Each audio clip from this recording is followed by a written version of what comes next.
We are now fully in gardening season, and if you want to add color to your front porch, maybe your patio, we're talking about container gardening today at Kuhlmann's with our good friend Anita. Good morning, Anita. Good morning. So this is actually one of my favorite segments to do every single year, as you know. Yeah. Let's start with the fundamentals of container gardening.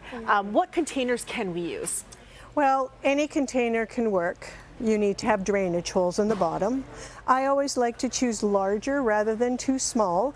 They can tolerate the dryness much more. So a good sized container and planting your plants in there, that's good. We need to have a good soil mix too, a good basic foundation. So make sure that you're purchasing a well-known potting soil. You don't want to just use black soil from the garden. You want to use a potting mix that's light, well draining, so that your plants don't get waterlogged and that they can use that soil to grow in. So what is the general rule when you're putting together your container in terms of height and spillage? Well, I guess you got to look at where you're going to place your pot. Is it going to sit up against the garage bricks or something? Then you want taller at the back, fillers in the middle, and of course the spillers at the front. Yeah.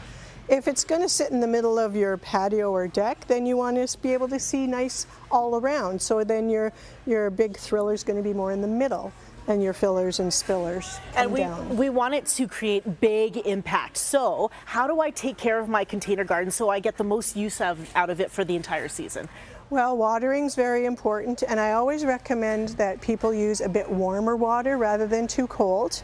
Fertilizer, your good flowering type fertilizers like your Miracle-Gro 20-20-20, container foods, they're out there, there's lots of different things. And deadheading, you got to clean, take the deadheads away and just maintain your pots. There you go. Okay, and coming up after the break, Anita is going to talk about for different lighting situations, what plants that we can use and good color combos too. That's coming up after the break. Go to Kuhlmann's website for more info.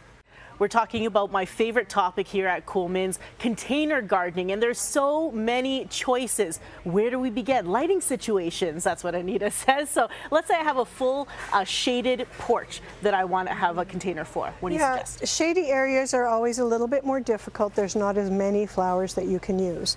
But people really like the different types of coleus. A foliage pot, not necessarily having flowers, but lots of texture and color in the leaves of the plants. Types of a begonia like these, and the dragon wing begonia, or even just the large flowering tuberous begonias. And then more of the green vines and things that not necessarily bloom, but just add a lot of color to your pot. And they spill over the sides. And then, of course, we've got the fillers, which is the general rule. What about a full sun, like my driveway reflects the sunshine off of the pavement? It's so hot. What can I put there? Yeah, so things like geraniums, petunias, the canna lilies are really grand for that sunny location. Sunny locations are always harder to navigate. You need to water really well when you have that kind of a hot place. There's nemesias, ageratums, you can just use your little marigolds and petunias, things like that that can really tolerate that hot sun. What about a mix of both, like full sun in the afternoon, a little like for a couple of hours, but then mostly shady? What about the mix of Yeah, two? those are kind of easier to navigate because you can use a little bit of both.